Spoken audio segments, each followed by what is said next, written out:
5 juta ditambah 2 juta adalah 7 juta keuntungan kita dropship sepatu tadi. Oke, itu keuntungan, bukan omset, bukan uang yang kita dapatkan, tapi keuntungan bersih.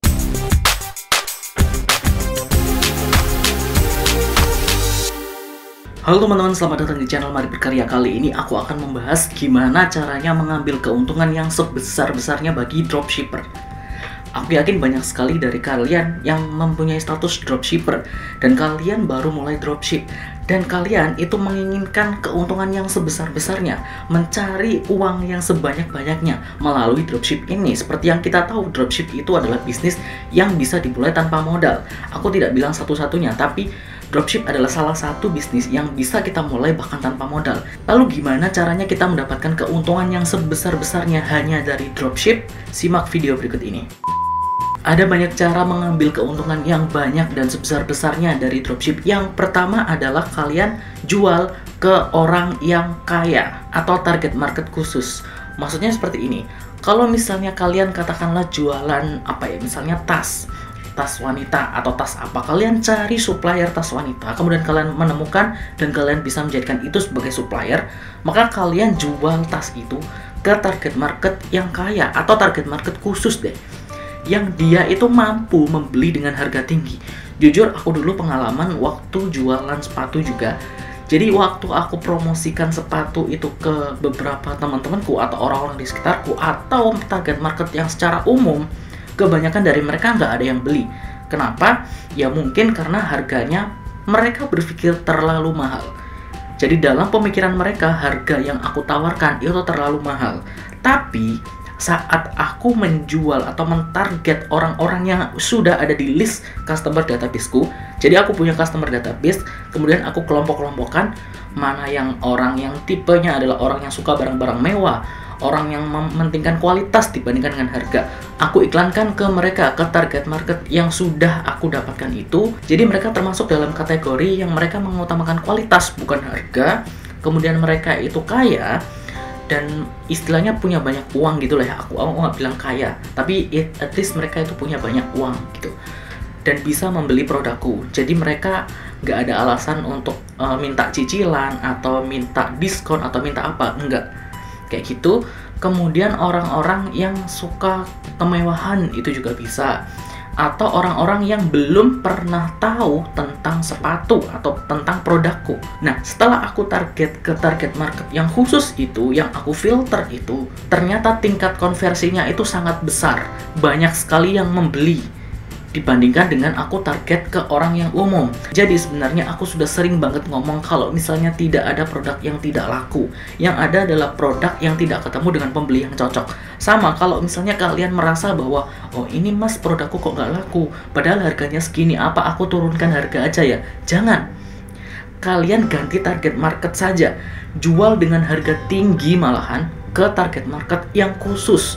Kayak gitu. Nah dari situ kalian bisa mendapatkan keuntungan yang lebih besar dibandingkan dengan kalian menurunkan harga, menurunkan pemasukan kalian dan menjual ke target market umum. Itu yang pertama, jual ke target market khusus yang bisa membeli produk dengan harga tinggi, yang mengutamakan kualitas bukan harga. Kemudian yang kedua adalah bikin video yang eksklusif. Maksudnya adalah kalau misalnya supplier kalian itu hanya punya foto, tidak punya video, atau kompetitor kalian, misalnya kalian setelah menemukan supplier, kalian menemukan produknya, kemudian kalian riset kompetitor tidak memiliki video, atau ada video tapi videonya nggak bagus. Nah itu kesempatan kalian untuk membuat video eksklusif. Nah video eksklusif ini bisa bermacam-macam. Bisa misalkan video review, atau video tutorial cara penggunaannya, atau video penjelasan tentang fitur-fiturnya apa saja, atau video testimoni, terserah kalian. Yang penting kalian bikin video. Untuk apa video itu? Yang pertama, untuk lebih meyakinkan lagi calon customer kalian untuk membeli.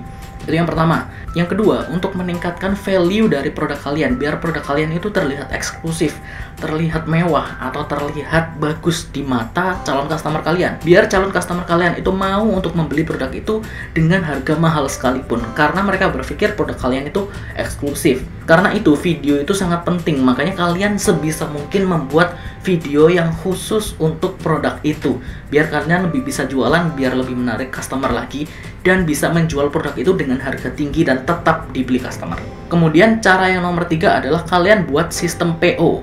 Jadi kalau misalnya kalian ingin mendapatkan keuntungan yang sebesar-besarnya, maka kalian bisa menjalankan sistem PO. Sistem PO itu sistem pre-order. Maksudnya kayak gini. Kalau misalnya kalian itu sudah menemukan supplier atau sudah menemukan produk yang ingin kalian jual, kalian sebarkan informasi ke calon customer kalian bahwa kalian mengadakan PO. Misalnya PO sepatu apa kayak gitu, tanggal sekian sampai tanggal sekian dengan harga sekian. Kalian mengumpulkan uang dulu, kalian mengumpulkan pembeli dulu. Misalnya katakanlah kalian batasi, misalnya ini pembeli khusus 100 orang pembeli akan mendapatkan harga khusus. Nah, misalnya harga sepatunya kalian dapatkan dari supplier itu adalah 150.000. Kalian jualnya itu katakanlah 200 sampai 250.000. Nah, untuk 100 orang pertama ini yang di PO ini itu 200.000 katakanlah.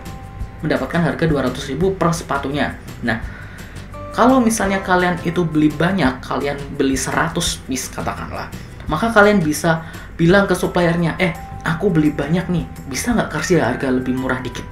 Karena biasanya kalau misalnya kita beli produk yang banyak di supplier, biasanya supplier akan memberikan harga khusus atau harga grosir biasanya. Nah, itu yang bisa kita manfaatkan. Katakanlah tadi kita mendapatkan produknya dengan harga normalnya itu adalah 150.000. Nah, kalau misalnya kita beli banyak, katakanlah beli 100 piece tadi, maka harganya akan turun jadi katakanlah 130.000. Maka kita bisa untung 20.000 per sepatu. Kalau misalkan ada 100 pesanan, maka 20.000 kali 100 berarti kita bisa untung tambahan 2 juta rupiah. Oke, itu belum termasuk keuntungan dropship kita. Keuntungan dropship kita adalah 50.000 dari 150.000 ke 200.000 tadi. Maka keuntungan dropship kita adalah 50.000 kali 100 yang artinya adalah 5 juta. 5 juta ditambah 2 juta adalah 7 juta keuntungan kita dropship sepatu tadi. Oke, itu keuntungan, bukan omset, bukan uang yang kita dapatkan, tapi keuntungan bersih kita segitu. Kalau misalnya kita jual normal tanpa PO, maka kita hanya untung 5 juta. Tapi kalau misalnya kita jual dengan sistem PO, kita bisa menambah keuntungan kita 2 juta menjadi 7 juta rupiah.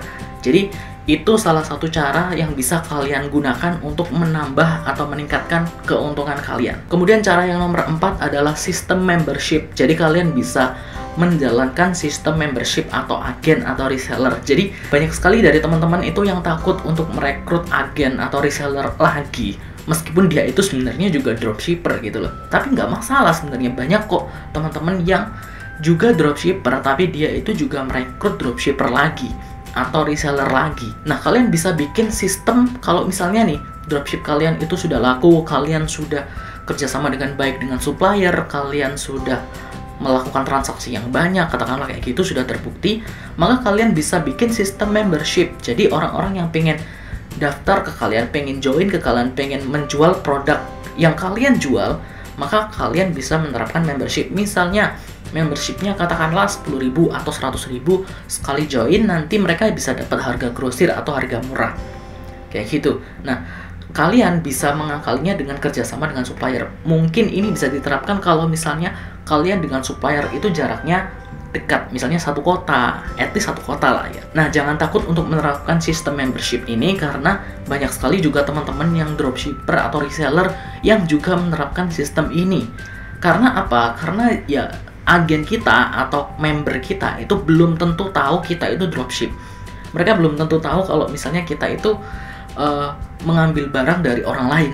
Jadi itu memang benar-benar ada kok. Jadi makanya ada istilah tangan pertama, tangan kedua, tangan ketiga, tangan keempat dan sebagainya. Jadi kalian jangan takut, kalian bisa mulai bikin membership.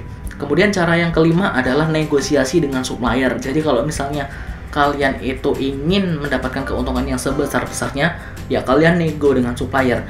Makanya penting untuk menjaga hubungan baik dengan supplier biar kalian itu lebih dekat dengan supplier. Jadi kalau misalnya kalian negosiasi itu lebih mudah daripada kalian nggak pernah chat supplier sama sekali, cuma tinggal comot kemudian jual di tempat lain. Jangan kayak gitu teman-teman.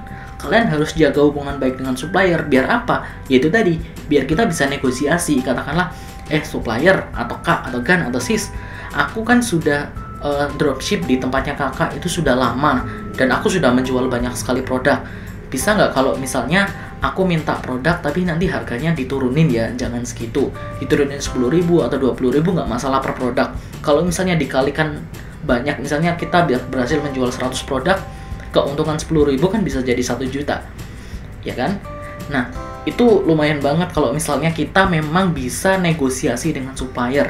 Nah, negosiasi dengan supplier ini kayak gimana? Nanti aku akan bikin videonya gimana cara negosiasi dengan supplier biar kita bisa dapat harga yang lebih murah. So, jangan lupa klik tombol like-nya, kemudian subscribe channel ini dan nyalakan notifikasinya biar kalian gak ketinggalan videonya. Sampai jumpa di video berikutnya. Dadah!